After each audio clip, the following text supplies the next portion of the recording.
Allez, on va parler d'emploi maintenant. L'emploi et le retour à l'emploi pour les personnes de plus de 50 ans, ce qu'on appelle dans le jargon un petit peu comptable les seniors.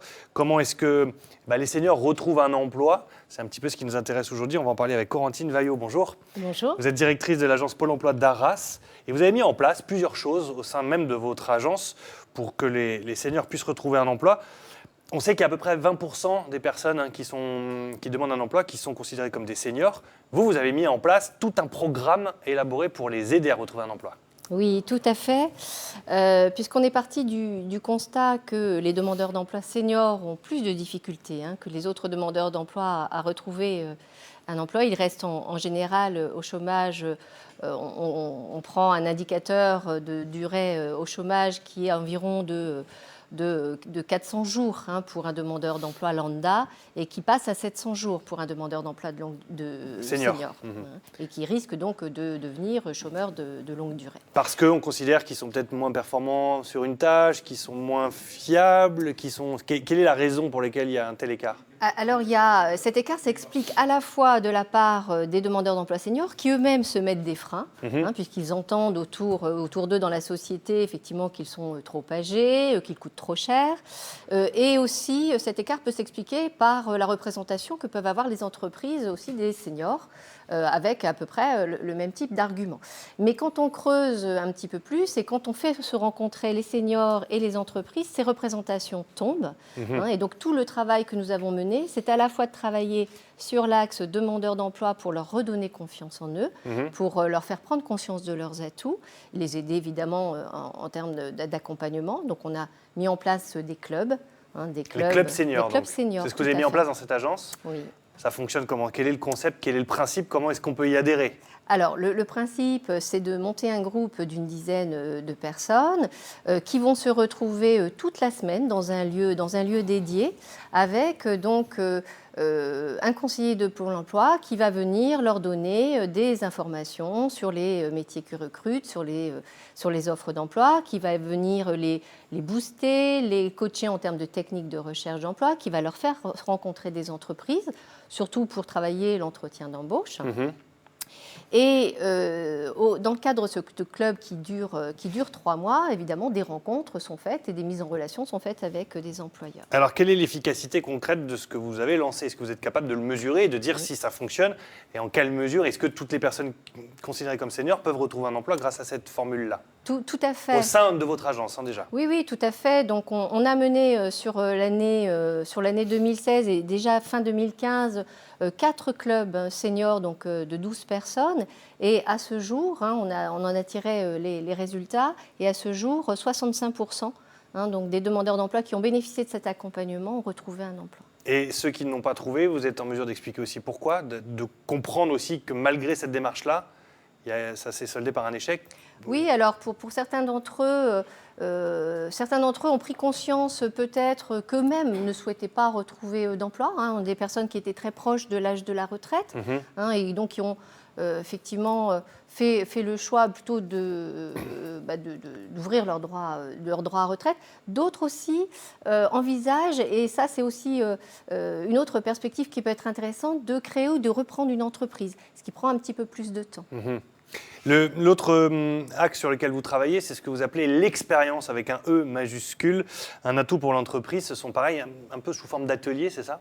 Alors non, là l'idée c'était de travailler aussi sur la sensibilisation des entreprises. Donc on a créé une rencontre, c'était le 8 décembre dernier. Rencontre qui s'était effectivement dénommée l'expérience, un atout pour l'entreprise, où on a voulu faire se rencontrer une trentaine de demandeurs d'emploi seniors avec une trentaine d'entreprises, donc sous la forme de speed dating inversé. L'idée étant de montrer aussi, donc au travers de témoignages d'entreprises qui avaient recruté des seniors, de sensibiliser les entreprises qui étaient invitées lors de cette rencontre à effectivement l'atout, les atouts que peuvent représenter les seniors. Et donc, on avait également dédramatisé la situation au travers de ces nets par du théâtre d'improvisation.